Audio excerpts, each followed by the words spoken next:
حضرت خبیب کو گرفتار کر لیا مکے والوں نے. اس وقت غربت تھی اسلام پر. مکے میں سارے لوگ اکٹھے ہو گئے اور چوک میں پھانسی دینے لگے حضرت خبیب کو. کہنا آسان ہے، کرنا بڑا مشکل ہے. بندہ جیل میں الجھ جائے تو میں نے بڑے بڑے سیانے لوگ معافیاں مانگتے دیکھے، بڑے بڑے لوگ کہتے دیکھے ہیں کہ یہ کام بڑا. کہتے تنہائی بذات خود ایک مصیبت ہے. آپ کو اکیلا رہنا پڑ جائے نا، یہ لاک ڈاؤن ہوا ہے تو لوگ نفسیاتی مریض بن گئے. اکیلے رہنا، تنہا رہنا کوئی چھوٹا کام ہے؟ حضرت خبیب اکیلے اور مکے کا دور اور چاروں جانب کافر، اور چوک میں جب پھانسی پہ لٹکایا جانے لگا تو ابو سفیان بولے اور بول کے کہنے لگے یار بندہ کوئی کام کر کے بڑا پچھتاتا بھی ہے کہ یار نتیجہ کیا نکلا. تو معاذ اللہ آپ کا بھی نتیجہ تو پھانسی ہے، تو آپ کا کیا خیال ہے؟ یہ آپ یقین کریں کہ لوگ صحیح ساتھ چلتے ہیں، تھوڑی سی دشواری اٹھانی پڑ جائے تو کہتے ہیں میں گھر ہی ٹھیک تھا، پر انہی پتھروں پہ چل کے اگر آ سکو تو آؤ. میرے گھر کے راستے میں کوئی کہکشاں نہیں ہے. لوگ نا میٹھا میٹھا کھانا چاہتے ہیں، تھوڑا کڑوا آ جائے تو مصیبت بن جاتی ہے. کہتے ہیں سارے فلانے سے پیار کریں گے تو میں کروں گا، سارے مخالفت بھی کریں گے تو ہم انشاءاللہ پیار ہی کریں گے. یہ کیا بات ہوئی کہ ہم زمانے کا رنگ دیکھ کے چلیں گے؟ اب بعض لوگ پچھتا رہے ہوتے ہیں. حضرت خبیب سے کہا، ابو سفیان نے ابھی کلمہ نہیں پڑھتے تھے، کہنے لگے تو اس وقت پھانسی پہ لٹک رہا ہے اور تیرے نبی مدینے میں اور آرام میں، اور ان کے صحابہ آرام میں، اہل بیت گھر میں. تیرے ذہن میں اگر اس وقت یہ بات ہو کہ اس وقت تیری جگہ پہ وہ ہوتے معاذ اللہ، تو پھر کیا ہوتا؟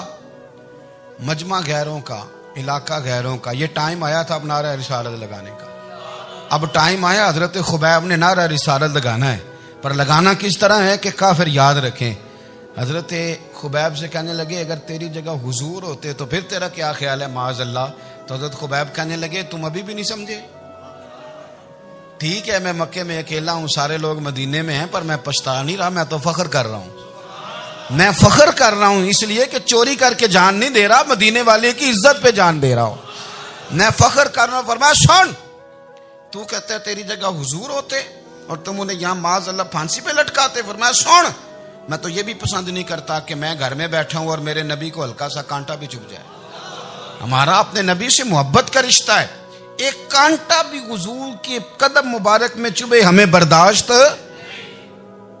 مجمع ان کا تھا، نعرے لگ رہے تھے، ہم نے مسلمان پکڑ لیا. لیکن حضرت خبیب نے اکیلے، اللہ کرے آپ کو میری بات کی سمجھ آئے، اللہ کرے آپ کو سمجھ آئے، اکیلے جب پھانسی کے تختے کے قریب نعرہ لگایا نا کہ میں تو کانٹا بھی نہیں چبھنے دوں گا اپنے نبی کو، اب سارے ہار گئے. اب اس ایک جملے نے نا ان کو شکست خوردہ کر دی. اب بول کچھ نہیں سکتے تھے، گردنیں جھک گئیں. اور جب سناٹا چھایا تو ابو سفیان ساتھ والے سے کہنے لگا باقی ساری باتیں اپنی جگہ پر ہیں، پر اصحاب محمد سے پیار تو بڑا ہی کرتے ہیں نا. اور وہ کچا رنگ للاری والا جیڑا چڑھدا تے لیندا رہندا، اے عشق تیرے دا رنگ محمد چڑھ جائے پھر نہیں لیندا. کہا یار پیار تو یہ کرتے ہیں نا، اس میں کوئی شک والی بات؟ اس پیار سے کافر ڈرتا ہے. نبی پاک کے ساتھ جذباتی وابستگی، حضور کے ساتھ غلاموں کا جذباتی رشتہ، اور نبی پاک صلی اللہ تعالی علیہ وسلم کی آمد پر تشکر کے جذبات. امام رازی نے لکھا ہے کہ حضرت موسیٰ کلیم اللہ علیہ السلام نے تورات کی تختیوں کے اندر ایک امت کا ذکر پڑھا کہ جو امت گناہ کا ارادہ کرے گی تو گناہ لکھا نہیں جائے گا جب تک کر نہ لے، اور نیکی کا ارادہ کرے گی تو رب ان کی نیکی لکھ دے گا، اور جب وہ کر لے گی تو اللہ 10 گنا اجر عطا کرے گا. اور وہ ایسی امت ہوگی کہ جن کے چہرے قیامت کے دن نور کی طرح چمکیں گے، اور وہ امت ہوگی جن کی اللہ تعالیٰ زمین ساری پاک فرما دے گا، جہاں نماز پڑھیں گے نماز ہو جائے گی. یہ تذکرے پڑھ کے تو حضرت موسیٰ کلیم عرض کرنے لگے اللہ یہ امت میری بنا دے. تو رب کریم نے فرمایا کہ موسیٰ نہیں، یہ تو میرے محبوب کی امت ہے. فرمایا یہ تو میرے نبی پاک کی امت، حضور کی امت. اللہ اکبر. حضرت موسیٰ معمولی آدمی نہیں، وہ جلیل القدر پیغمبر ہیں جن کا قرآن کے ہر سپارے میں تذکرہ ہے، کہیں واضح طور پہ کہیں اشارتاً، ہر پارے میں. اور حضرت موسیٰ اللہ کے وہ نبی ہیں جو رب سے ڈائریکٹ باتیں کریں کوہ طور. کہا اے موسیٰ یہ امت تو میرے نبی کی ہے. تو حضرت موسیٰ علیہ السلام عرض کرتے ہیں، امام رازی نے لکھا ہے، کہتے ہیں اے اللہ پھر مجھے اپنی نبی کی امت میں شامل کر۔ وہ یار ہمیں لوگ کہتے ہیں میلاد نہ مناؤ، جس امت میں آنے کے لیے حضرت موسیٰ نے دعا مانگی، جس محبوب کی غلامی کے لیے، ہمیں تو دعا بھی کوئی نہیں مانگنی پڑی، اللہ نے فضل سے ہی مدینے والے کا غلام بنا دیا۔ تو ہم حضور کے تذکرے نہ کریں، ہم تشکر نہ کریں، ہم نبی پاک صلی اللہ تعالی وسلم کی نعت نہ پڑھیں، ہم حضور کے آنے پر جشن کا اظہار نہ کریں۔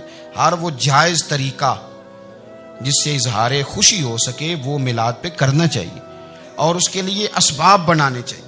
امت کا ایک جذباتی انداز ہونا چاہیے نبی پاک کے ساتھ، ایک وارفتگی، ایک ذوق، ایک طبیعت کے اندر وجدان۔ نعرہ مطلب اس طرح نہ ہو کہ بس چل رہا ہے کام، میں نہیں ہوں قائل، میں کہتا ہوں پہلے تو کوئی لگائے نہ، اور پھر نعرہ جب لگتا تھا نا تو مسلمانوں کے یہاں نعرہ لگتا تھا تو بڑے بڑے لوگ کانپ جاتے تھے۔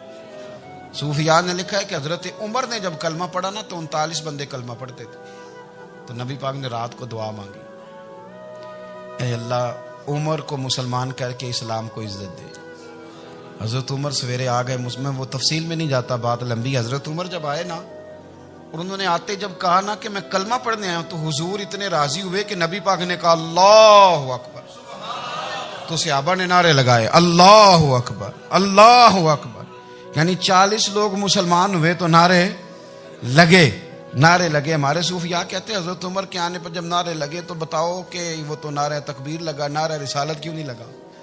تو کہتے ہیں گویا ہمیں حضور نے یہ سمجھایا ہے، حضور کے اشاروں نے سمجھایا ہے کہ میں اب اپنے نعرے خود تو نہیں نہ لگاؤں گا، میں نے تو اللہ اکبر کہہ دیا، عمر آ گیا ہے میرے نعرے لگاتا رہے گا، نعرے لگیں گے۔ حضرت عمر نے پہلے دن ہی کہا کہ حضور آپ سچے رسول ہیں تو چھپ چھپ کے نماز کیوں پڑھیں؟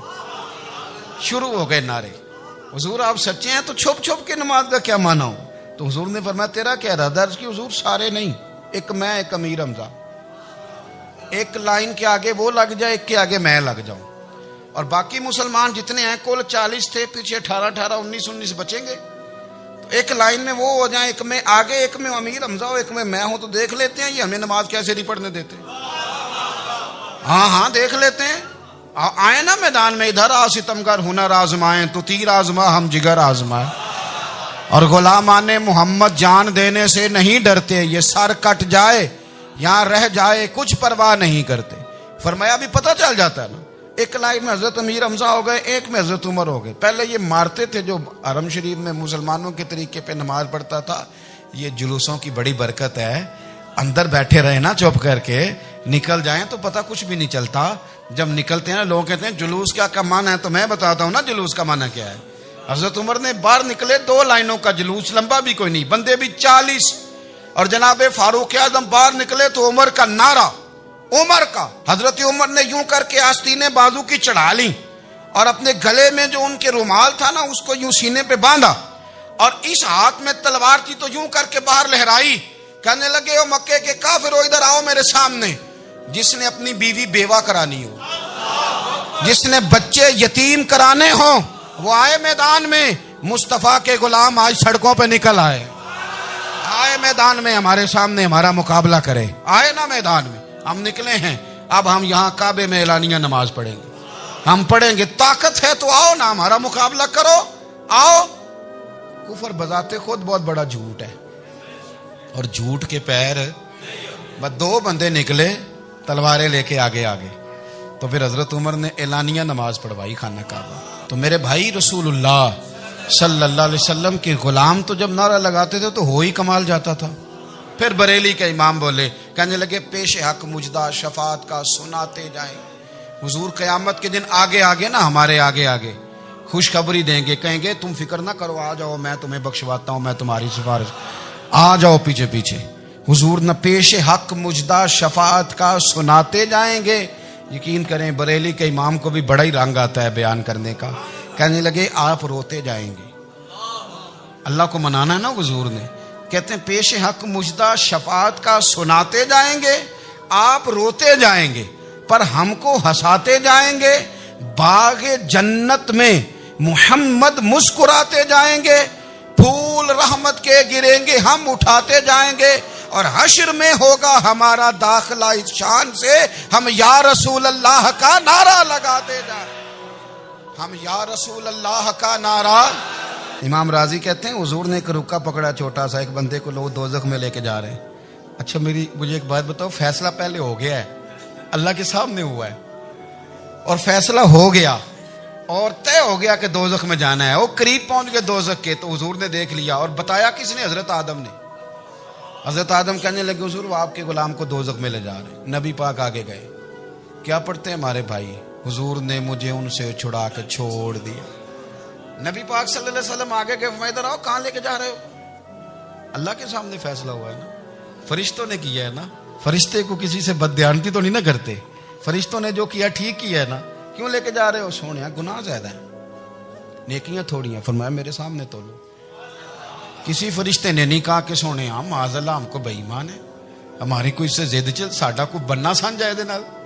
بھائی میرا مطلب ہے صحیح تولا ہے, فیصلہ ہے, فرمایا دوبارہ تولو. گویا رب بھی فرماتا ہے جیسے میرا محبوب کہتا ہے ویسے ہی کر. اور کوئی نہیں, دوبارہ تول لو, کوئی حرج نہیں, تولو نا دوبارہ. فرشتے دوبارہ آئیں گے, انہوں نے دوبارہ تولا, ایک پلڑے میں نیکیاں ایک پلڑے میں گناہ. اب وہ گناہ پھر زیادہ نکلے تو نبی پاک نے نا جیب سے اتنا سا روکا نکالا. روکے کا بھی کوئی وزن ہوتا ہے, وہ حضور نے نیکیوں کے پلڑے میں رکھ دیا, نیکیاں بڑھ گئیں. فرشتے بھی چپ کر گئے, چلو بھائی جنت میں. میری طرح کا تھا نا, پتہ سارا سردار نو کیتی ہے, پتہ تو تھا نا اسے, من آنم کے من دانم. تو سیدھا حضور کے قدموں سے جا لگا, کہنے لگا سونیا میں تو ساری زندگی گناہ کرتا رہا, یہ کون سی نیکی ہے؟ تو حضور فرمانے لگے چپ کر, جنت کا دروازہ کھول گیا, تو جا جنت میں. حضور رکے میں کیا ہے؟ فرمایا تو نے ایک دن درود و سلام نہیں پڑھا تھا, میں نے تیرا سنبھال کے رکھا ہوا تیرا درود شریف, وہ نعرے رسالت بھی تو نے لگائے تھے, وہ تو کھول کے میرے تذکرے میں نے تیرا سنبھال لیا. دوزخ میں میں تو کیا میرا سایہ نہ جائے, کیونکہ رسول پاک سے دیکھا نہ جائے. میرے رسول پاک سر. اور میری بات سنو, میں بھی آپ کو کھانا نہیں کھلاتا, لنگر میرے سنگی کھلاتے ہیں, میرے دوست آپ کو کھانا پیش کرتے ہیں. ہر جگہ آپ جاتے ہیں تو وہاں کچھ لوگوں کی ڈیوٹی ہوتی ہے, لیکن ترمذی شریف سیاستہ کی حدیث ہے. حضرت انس نے پوچھا تھا حضور قیامت میں کہاں ملیں گے؟ فرمایا حوض کوثر پہ. حضور وہاں انس پانی پلائیں گے کہ بلال پلائیں گے کہ سہیب پلائیں گے؟ فرمایا نہیں, امت پیاسی آئے گی تو میں اپنے دست مبارک سے پانی پلاؤں. حضور وہاں نہ ملے تو فرمایا پل صراط پہ آنا, امت گزرے گی تو میں رب سلیم کی دعائیں کروں گا. تو اعلیٰ حضرت فرماتے ہیں جب حضور دعا کر رہے ہیں تو ڈرنے کی ضرورت کیا ہے؟ خدا کی رضا چاہتے ہیں دو عالم, خدا چاہتا ہے رضائے محمد. رضا اب پل سے وجد کرتے گزری کہ ہے رب سلیم دعائے محمد صلی اللہ ہو. تو حضور وہاں ملاقات نہ ہوئی تو پھر اس حدیث کو بھی یہ حدیث مضبوط کر دے گی. حضور فرمانے لگے پھر میزان عمل پہ آ جانا, امت کے عمل تول رہے ہوں گے اور میں کامیابی کی دعائیں مانگ رہا ہوں گا. تو جس کے لیے حضور دعا مانگیں گے ناکام ہوگا, ناکام ہوگا. اپنے بچوں کو حضور کی محبت سکھائیں, نبی پاک صلی اللہ علیہ وسلم کی غلامی کریں. آپ کا رشتہ نبی پاک کے ساتھ مضبوط ہونا چاہیے, آپ کے تعلقات حضور کے ساتھ مضبوط ہونے چاہیے. اور آپ نے دائیں بائیں نہیں دیکھنا کہ پراپوگنڈا کیا ہے, لوگ کیا کہہ رہے ہیں. لوگوں کو دیکھ کے جو لوگ رستہ بناتے ہیں وہ پیچھے رہ جاتے ہیں. آپ نے یہ دیکھنا ہے کہ میرا حضور سے نسبت کا تعلق مضبوط ہے. کوئی کدھر جا رہا ہے اس سے ہمیں کوئی تعلق. اس وقت عالمی حالات کیا ہیں, قومی حالات کیا ہیں, معاشی حالات کیا ہیں, جرنلسٹ کیا کہہ رہے ہیں فلانے کے, ہمیں اس سے غرض نہیں ہے. ہمیں تو اتنا پتہ ہے کہ ہم نے اپنے نبی کو راضی کرنا ہے. تو اس لیے خوبصورت محافل کا ذکر کریں, خوبصورت درود شریف پڑھیں.